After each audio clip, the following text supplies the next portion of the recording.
Supermassive Quebche. Supermassive Quebche. Supermassive Quebche. Supermassive Quebche.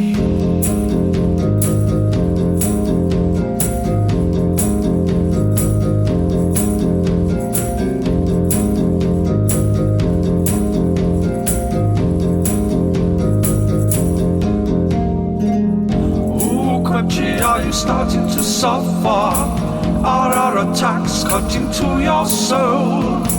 And now you've sucked off all your spectral comrades to join up with you to achieve your goal.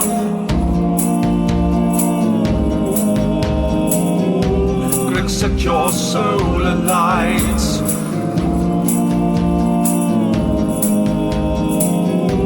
Greg set your soul alight. Fighting spectres in the bright daylight, they didn't stand a chance. Set your soul alight.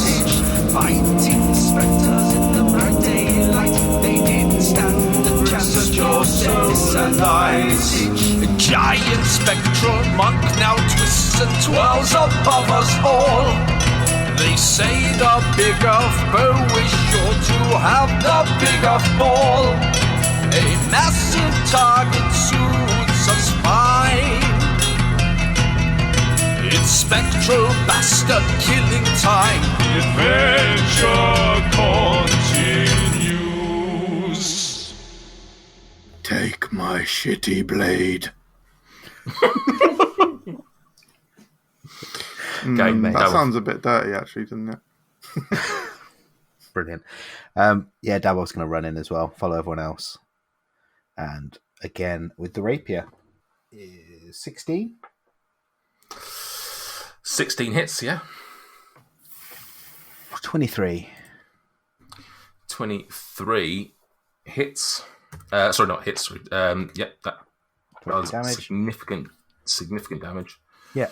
And then with the dagger as well. Yep. 21? 21 hits. For 7. 7. Yep. That. Yeah, okay. That. Yep, okay. Yeah. I'm going to use the rest of my movement to get... I assume this bottom right of this building next to us is just open, crumbling wall type thing.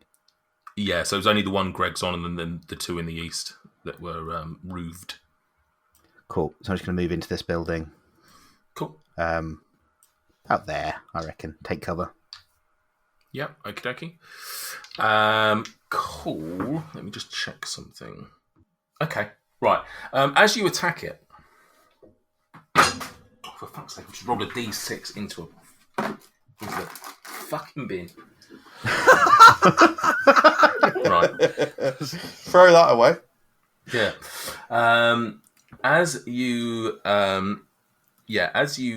hit it, it is going to use one of its legendary actions. Of course it is. Of course it is. Why would you use it on anyone else? Yeah. No. Hang on a second. It's not on you because you've got away. It's after your turn, so it is the remaining two people. First being Quench, who takes the damage. I rolled a 2 on a d6. So Quench, he uses his life drain on you, which is at disadvantage. And take 4 off it as well. Remember, d4. Okay, so that is 16 to start with, and then what, a d4? Yes. So 13 overall. Yep, that hits. That hits. Okie dokie. There's some. Now, if you're just going to be that rubbish, Quinch, there's some things I can't help you with. Now the good thing is he's larger, so guess what? More dice. Oh. This is 5d6 of damage, so that is 9, 10, 11... Oh, it's not that much better. So it's 13 points of necrotic damage. And then if you could roll me a Constitution saving throw, please. Conci saves 22. God, these have all been incredible. Yeah, you've been very good on the old Constitution. That's its legendary action. It does have... 9 individual attacks. No, it does have normal attacks as well. And they are all going to be at Quench. Of course they are. He is now that Bane. Does that continue? It does. Not one off. It continues. Okie dokie. So that is again a 16 overall. Is a 12? Is a 12 going to hit? Otherwise, it's no point. Quinch. 12 won't hit. Oh! So we need a 4. Come on, the 4. So it's a 14. So that does hit. That does Yeah. hit. Okay. So that is much better. I think 11, 14, 15. Not that much better actually. 16 points of necrotic damage again. Constitution saving throw, please. Constitution 16. 16. Yeah, that succeeds. And then the third attack on you does not succeed, as that's a 3 overall. Okay. So yeah, he does all of that. Quinch is audibly and visually in pain, and like yeah. I think I can speak for everyone when I say we all enjoy the sight of Quinch being in pain. And naked. Yeah, again, it's all just adding to the enjoyment. Certainly, as far as I'm concerned. I don't know, like I say, I think I can speak for everyone. Quinch holds his leg out to trip Dweezil over into the acid cube. No, surely not. Just as he releases his final attack upon you, Quinch, you hear and feel a sudden sort of noise to your right, and a golden dragonborn enters the fray. Here he is. Come on, Tarhun. And slashes out with his battle axe, dealing a 28 hit for 11 points of slashing damage. Oh, and as he does that, that's going to kill me. That is. not on you, on Quebche. As his battle axe swishes through the air and clings to the outside of Quebche, you hear just again a huge screech in the air as Quebche and the remaining souls within him all disappear into the ether. Wow, that was an incredible bit of DM inserting himself as hero in the story there, wasn't it? Yeah. Well, Tarhun also ran through the acid cube to do that, so sort of like heroically took the hit, covering his face, one would assume. Who would you say, of all of the PCs you've played, because, I mean, you're famous as a DM, predominantly, out of all the PCs you've played, though, in games, Nathan Peterson, who would you say is your most beloved, your favourite character you've ever played in a game? Well, I mean, Swango probably. Oh, I mean, well, I've played much more with Swango than I have with Tarhun. Yeah, but I mean, it's not about quantity, is it? It's about quality and emotional investment in a character. Listen, these things happen. The important thing is a legendary spectre creature has died. I think Tarhun isn't looking around for high fives or anything of the such. So just to clarify, in Quinch the Dragonborn's sort of side quest and mini mission, another Dragonborn came in to literally steal the kill and victory of the main boss. Well, sorry to work on for Quinch in the future. Should have tried harder, shouldn't you, Quinch?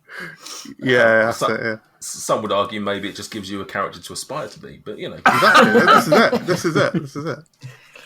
Quinch will start painting himself yellow or gold in a future episode, whatever it was.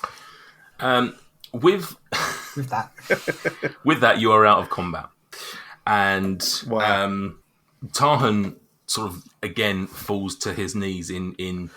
It's been a hard day for him. He's next to Krill.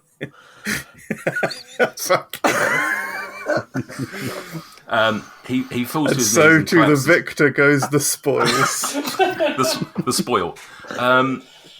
He collapses on the ground in exhaustion, and Irel suddenly seeing her friend laying on the ground, rushes to his side. And you just overhear her saying, Irel. Brilliant, wrong way round. Saying her own name. It's like Jason Derulo.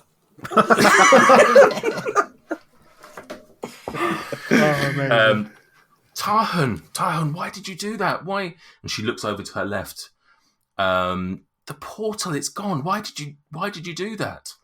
Well, I was holding it, and then an owl flew out of nowhere, and it destroyed my concentration. I held it as long as I could, but it just seemed I wasn't going to be able to do it. And I turned around and saw Quebche, and I just had to. I couldn't let this continue any further.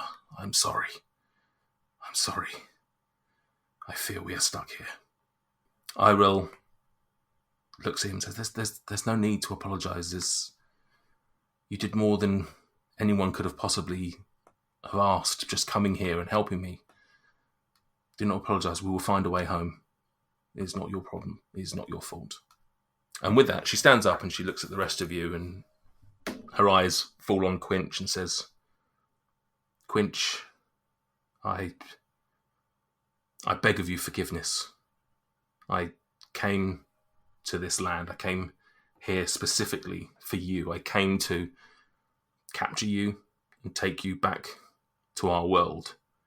I feared that you were the same monster that you were when I last saw you, but it's clear if this man who stands before me would fight naked, without a weapon, if he would have friends, looking at the rest of you, if he'd have friends that would come to save him, then clearly you're not the Quinch that I last met. You are not this arrogant person that thinks themselves better. It's clear that you are a humbled person, and I beg of you your forgiveness. No, it is I who seeks your forgiveness. You have said that, yes, I am a humbled one. I'm humbled by the words that you've spoken. I'm humbled by what you've said of my past. It's slowly starting to make more sense. I'm starting to piece things together. It's all becoming a lot clearer, but I still think I have a lot to ponder on. And yes, this is going to be a tough pill to swallow, I suppose, which I don't normally have any trouble swallowing things. So I mean that with with great sincerity. You are. I don't even need to give you my forgiveness. I'm sorry to hear of the woes you have with your portal. I hope that perhaps you would consider to make your new home here. The people here are wonderful. The drinks richly cover the land. There's many a public house where you can get great breakfast. We've spent many an hour over breakfast discussing our day plans and such. It's a wonderful pastime of ours. But beyond the food and the culture of this land, the people we have met along the way, good and bad, have enriched my life. And maybe it's those who have made me who I am rather than my own actions. A tough pill to swallow, you speak of. She looks over to where Quebche was last seen. Perhaps I have my own pill to swallow. My anger and my rage have driven me from another world to this one. Looking at what happened to Quebche, perhaps anger is not the best way forward. It saddens me to think that people such as you and I, who learnt in the way of Eldath, of peace, to think that I nearly did the complete opposite of peace. That I used my rage as a motivation. If Quebche is anything to go by, if he is the example, then I must release that. I must release my feelings towards you and move on. You speak of the people that make us. I'm sure, again, looking at the rest of the team, I'm sure there are very fine people here. These being examples of heroes that perhaps this land holds, but as you can appreciate, I have people back home Tarhun has people back home. This was only ever meant to be a temporary assignment. This was only ever meant to be a few weeks while we found you.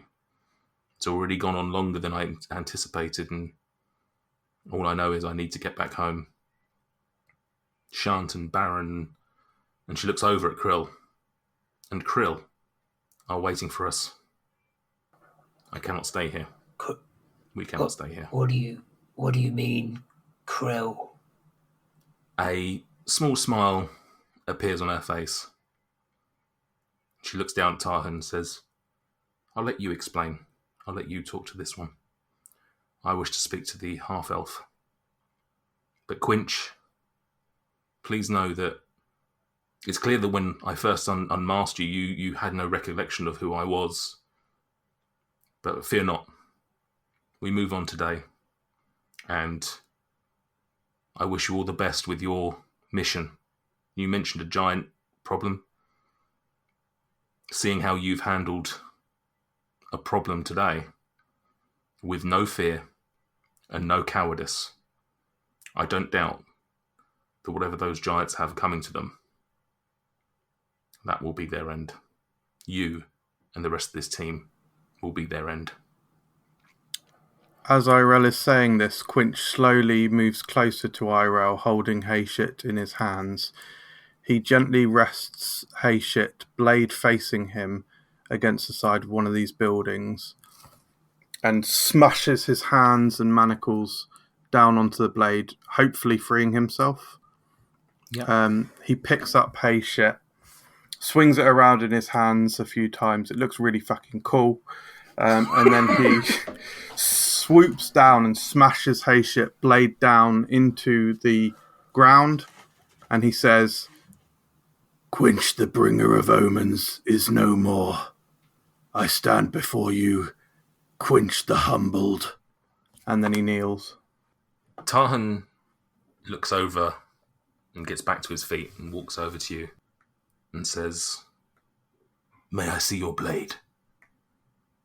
Quench stands up from the kneel, pulls it out of the ground and hands it over.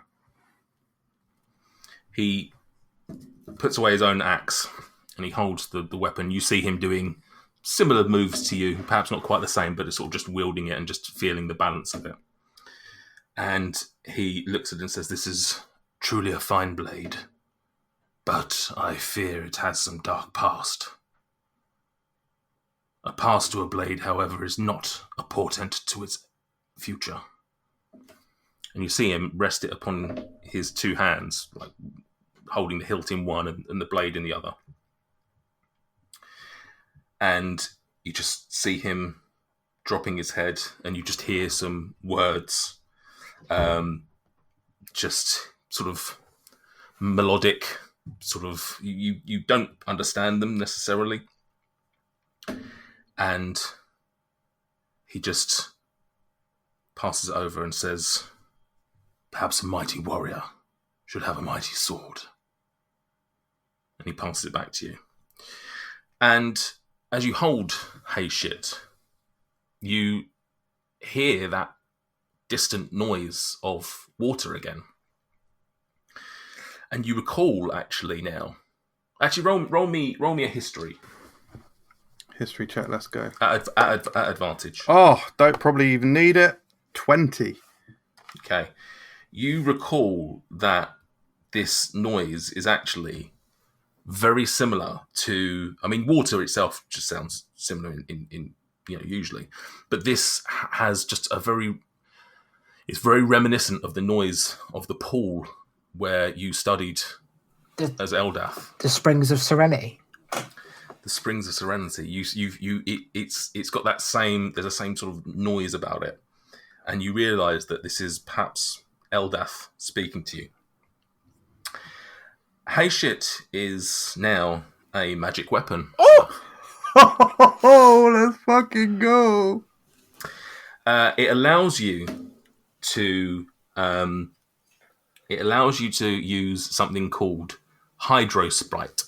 That's the most MJ sounding effect ever.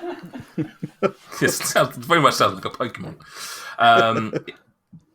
The weapon it requires attunement, which I'll allow you to do shortly. Nice. Actually, I'll allow it that you've already attuned to it because obviously you've been wielding it for weeks. Nice. Hydrospite. When you hit a creature, essentially you condense water out of the air. You condense all of the vapor into additional water. Fuck. And when you hit a target, you deal an additional 1d6 bludgeoning damage as the water slams into them. The opponent must also make a strength saving throw, DC 14, and they can either be knocked prone or pushed back 10 feet. Your choice. You can use this a number of times equal to half your level rounded down per day. So if you're level 6, you can use this, essentially you can use this 3 times per day. This is like the Swamp Keeper Ranger thing. Yeah. Yeah, that's a tasty little mechanic, Nathan. That's a nice item. Thank you.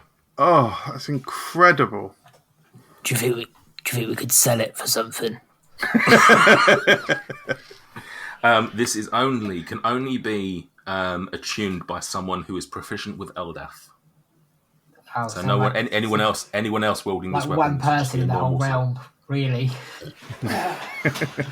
Thank Fucking God. hell. That's all that is. Everyone knows that Bokop's the only god around. As Tarhun is dealing with you, Iril has walked over to Dweezil. I believe that you are a very good friend of Quinch. I'm probably his best mate. Yeah. Spider-Man meme. Like, Yeah. I'm probably his best friend. I must apologise to you as well, then. I'm so sorry to hear that.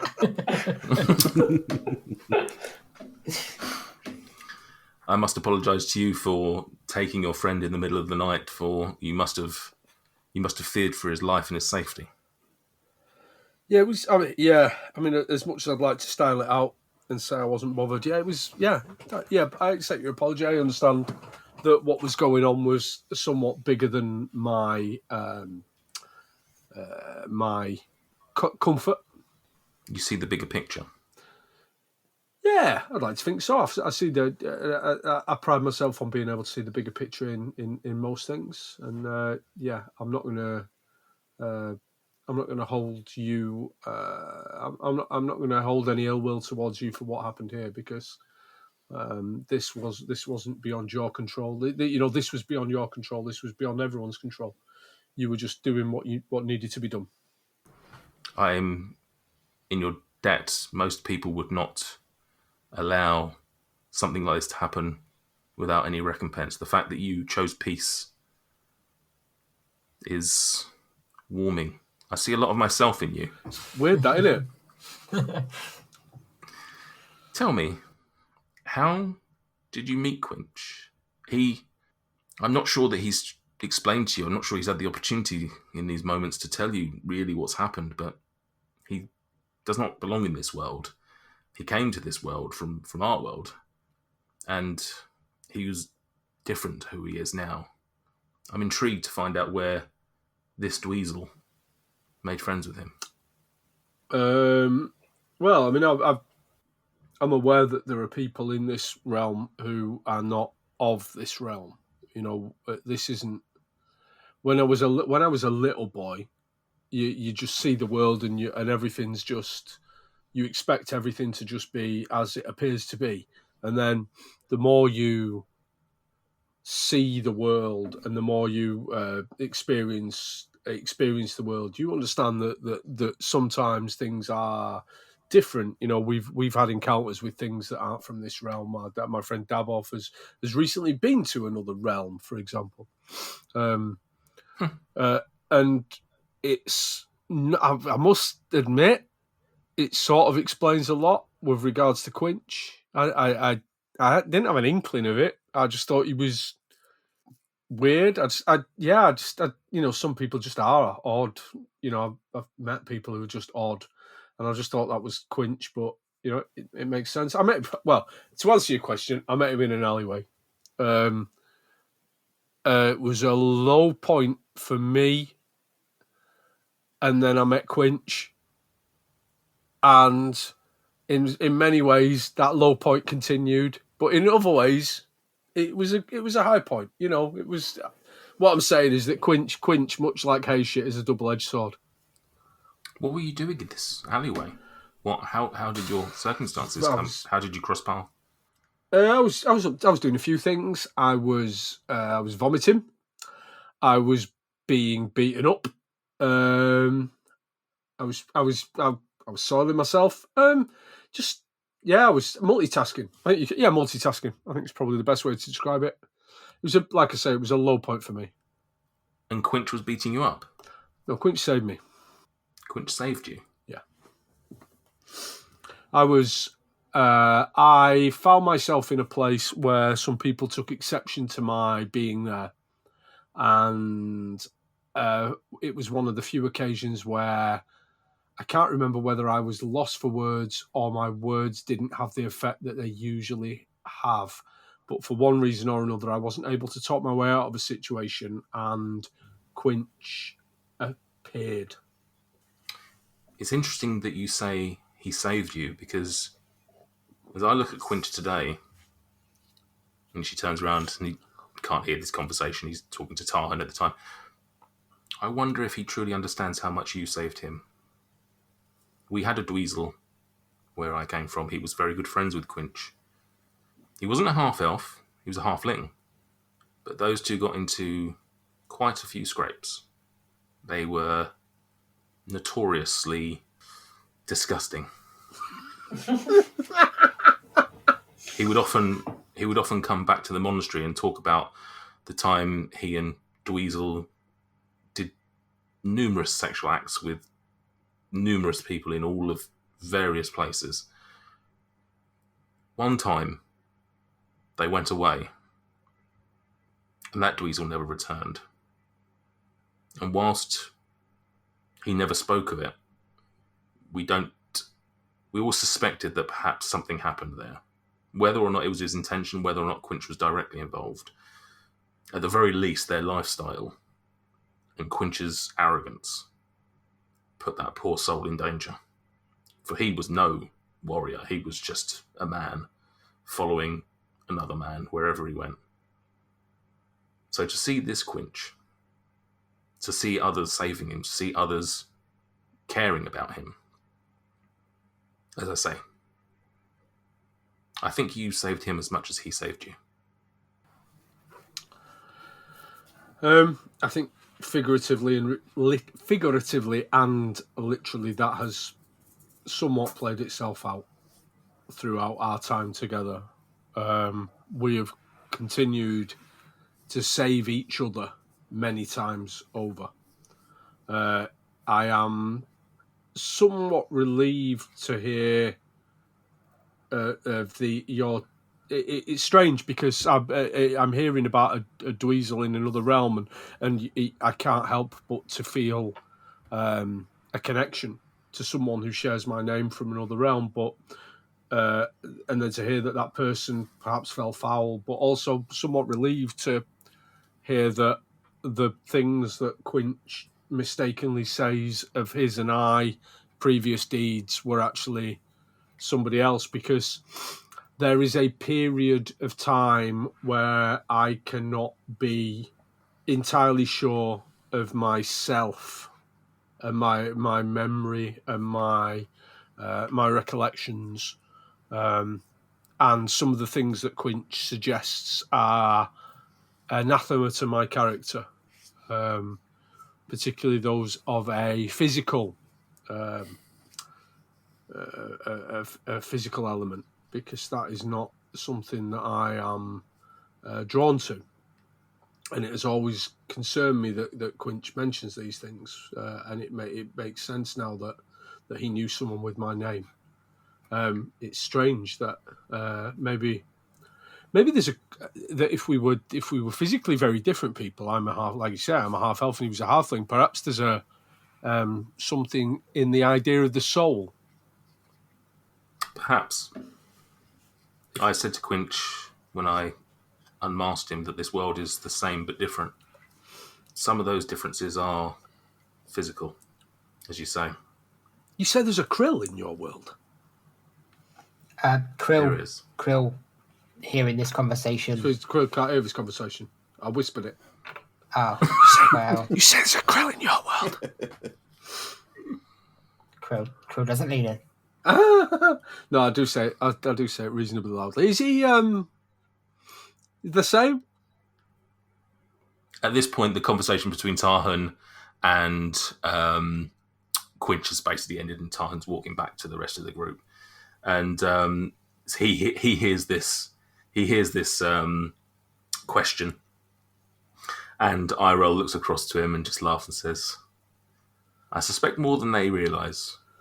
Tarhun joins the group and claps Krill on the shoulder. He's basically walking up behind him, claps him on the shoulder. He just says, "Krill, it is good to see your face, even if it is not your face." Krill awkwardly laughs. What? We, as Irel has said, and as your friend Dweezil has mentioned, we have a Krill Tazula on our world. You are near identical. Exactly the same. It's the paucity of imagination is tangible in this situation. He has perhaps more scars and perhaps more stories to tell than you. I suspect he has been through much more than you have, but you are... And he's looking you up, sizing you up. It is remarkable how much you are the same. And he gives you a big... And he just throws his arms around you and gives you a huge hug. As Krill sort of embraces this hug, he says, "And did your Krill, did he win?" Tarhun releases the hug and puts both his hands on his shoulders and says, "Let me tell you that when I first met your Krill, I tried to compete with him. I tried to be stronger than him. I failed. I tried to be more kind than him. I failed. I tried to be more heroic than him. I failed. My time with Krill taught me one thing. It is not better. It is not the important part to be better than others. It is important to be the best you can be. My Krill taught me that. And with that, I grew into who I am today." It sounds like he won. In a matter of speaking, if you are anything like the Krill from my world, I suspect he would want you to know this. You do not need your father's validation. In fact, you will never have your father's validation. Your trophies will not please rule Tazula. But the important part is, you don't have to. Your actions in this world and how you shape it with what you do, that validates you. Krill stops for a moment, and this is really obviously you can see that he's in deep thought about it. Lifts his head, sort of just gives a nod, says thank you, and then looks down at his axe, his great axe that was his dad's axe, and he just drops it. He just drops it to the ground. I perhaps misspoke. You still do need the axe. No, he just drops it in his contemplation of everything he's sort of prioritised and held dear, just sort of... And this sort of experience of hunting down a friend to save them and realising what really mattered in the moment.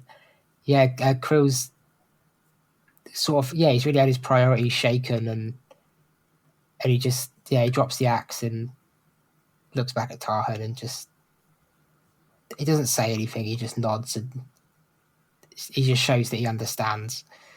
I don't want to spoil this beautiful moment, but yeah, I'm not done, but go on. knowing Krill and knowing Sam, he's done this because he's expecting Tarhun to give him a magic weapon now, isn't he? That's what's happening. Absolutely not. Sam says with glee. He looks at Tarhun and goes, "Has your Krill got a mosey?" I do not know what this is. Ooh. Then I guess maybe I'm winning.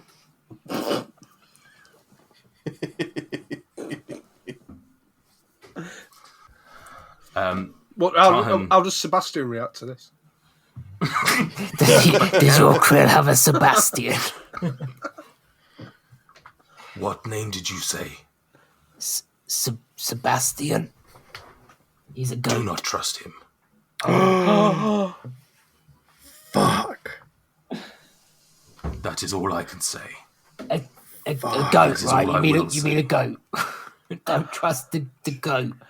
Do not trust Sebastian. Fuck. I feel we're getting missed signals now. If someone's telling us he's going to be the hero of our quest, and the other's saying don't trust him. And Tarhun looks over to Irel, and they share a knowing nod and say, "We must." He looks back and says, "We must go. You have important business that we have distracted you from. We now have the unenviable task of trying to find a way back to another world. It was difficult enough to come here once. The portal will not reopen with the spell that I had. Perhaps our paths will cross again. Perhaps not. Either way, we wish you the best of luck with your problems." And the two of them leave, walking eastwards through the city. Wow. Thank you so much for listening to Dice and Desire. If you were... Hello. Quinch, what are you doing here? I thought I'd help out with the promo. No, Quint, no, come on. You're just going to talk about random place names that don't exist. No, I wasn't. I was going to talk to you about my adventures in Valaquanth, the very best that the Tendering Meadows has to offer. God, if you have to be here, at least read this out. Okay, what have we got here? Leave us a review on Apple or Podchaser. Oh, yeah, it was fine. It's pronounced Apple, but that was fine. Now read this bit. You can also follow us on Twitter, Facebook and Instagram. Just search Dice and Desire. I'm actually very surprised that was all pronounced correctly. Thanks, Quinch. Thank you guys for listening. Do exactly as Quinch said and help us out in those various ways. And we look forward to sharing another episode with you very soon. It's a dark and stormy night, and you approach the bar. As the woman turns, she says, "Who are you, adventurers?" My name's Margaret Battlehammer. Did you want to know more about me than that? I'm a dwarf. Can you tell by my height? That's right, and I'm Jump Thunderman, everyone. Lead and rhythm lutist of the Justice Loving Friends. I play drums. And I'm the lead and rhythm lutist of the Justice Loving Friends. Yeah, you said that already. What? It is my honour to be the near sole vocalist of the Justice Loving Friends. I am a grung, fled from my people due to their slaving nature. But my name is Black. A beautiful story, Blake. And I'm Morik, the Forest Father. I play the pan flute. Yep. I'm tall and greeny Morik just looking down at himself like, I guess I'm quite furry. The woman looks at you, fully perplexed, and says, "That's great. I only needed your names for the coffee order." Oh, just put it down under Quest Fantastic. A D&D actual play podcast. What a hot mess.